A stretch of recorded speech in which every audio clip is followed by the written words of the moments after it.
Unang-una, sa sobrang laki ng leeg niya, Parang buga! naiipit na yung boses niya. Mr. Speaker!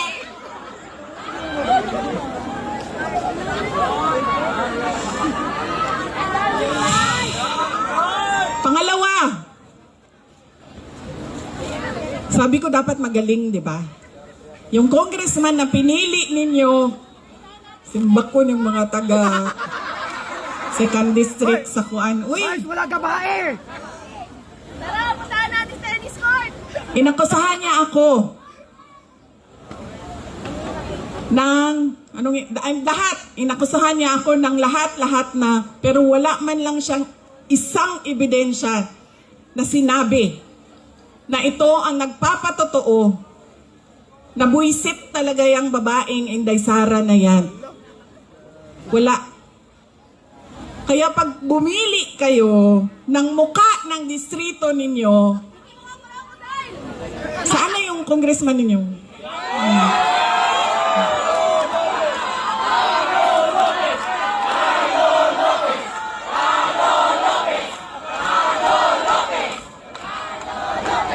Ganitong klaseng pagmumuka ang ilagay ninyo sa kongreso.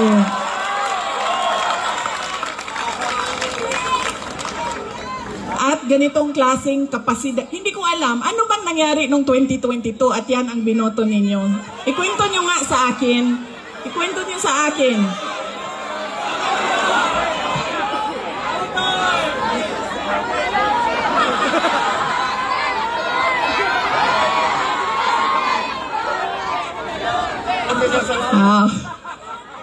Meron may mega pala. Yan na ang sinasabi. Kasi talaga, totoo. Nung nakita ko siya na nagsasalita patungkol sa akin,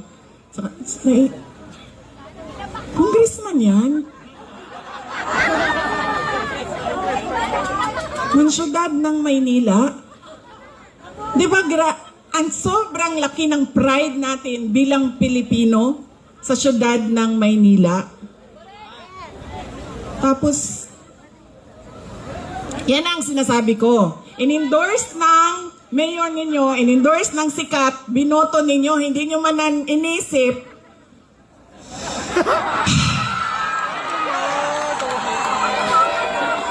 Yan! Yan ang sinasabi ko sa inyo.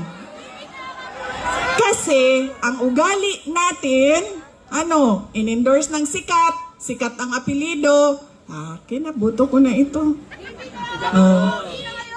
Sumayaw, kumanta, napatawa ako. Bahala na yung pangako mo. Hindi natutupad. Okay ka na. Yan ang... kita niyo, nasaan na ang bansa natin ngayon? Nasa kangkungan na tayo. Ay, sorry. In-endorse ko din pala si BBM. Humingi-hingi ako ng patawad.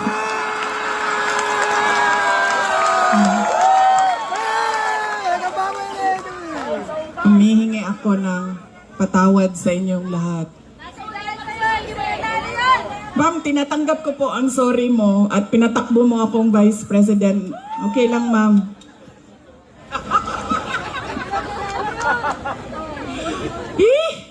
Ano sabihin, manguli na ta, uy.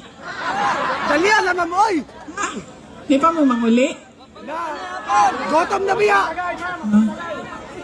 Ang sada. Kaya nga tinanggal ko yung seal ko dito kanina kasi alam ko na kung anong mangyayari sa kampanya na ito. Alam ko na po kung anong mangyayari sa kampanya na ito ngayong gabi. Wala pa.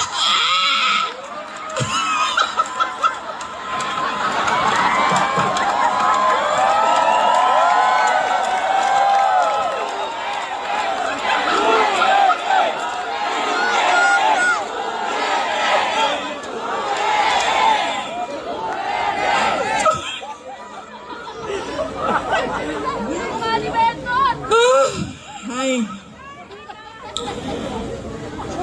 Sakit sa ulo. ako ay hindi kandidato. Baka kasi Duterte kayo ng Duterte. Hanapin ninyo ako sa balota. Hindi po ako kandidato ngayong eleksyon na ito. Ako po ay nandito bilang isang botante din. Nagpapaalala sa inyo. Hindi dahil sikat yan, hindi automatic ang boto ha. Hindi dahil napapatawa kayo, hindi automatic ang boto. Tingnan ninyo yung pangako. At yes ma'am. Ngayon, pati ako ma'am, nagising. Nagising ako ma'am, na-impeach na ako. Yawa ng mga tawhanan niyo eh.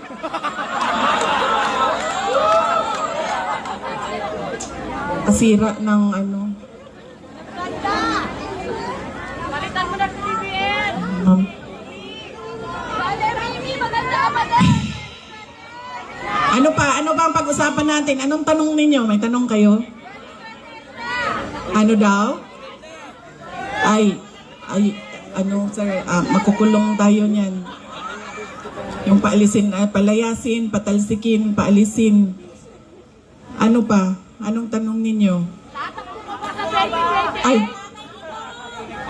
Paano maka-uwi si President Duterte? Kidnapin din natin doon, ma'am. Punta tayo lahat doon. Akong bahala sa ticket ninyo, ha? Pagdating doon, kidnapin. Alam nyo, kawawa siya kasi nung tumawag siya, kinento niya sa akin, diba? Bakit kailangan diretso 10 yung mga senador. Sinabi niya sa akin na in Bisaya, sabi niya sa akin, ayaw biya kong kalimti din ha, basin makalimtan ko nimo, mabulok ko din niya. Huwag mo akong kalimutan dito. Baka makalimutan mo ako, mabubulok ako dito. Yan ang totoo. Si Pangulong Duterte is 80 years old. Mahina na yung tuhod niya, mahina na yung likod niya, mahina na yung katawan niya. At na kakaawa siya sa sitwasyon niya doon.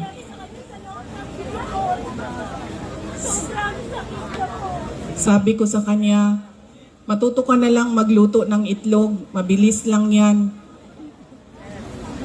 Halo-haluin mo lang, tapos lagyan mo ng mantika. Okay na asin. Sorry, hindi pala ako marunong magluto.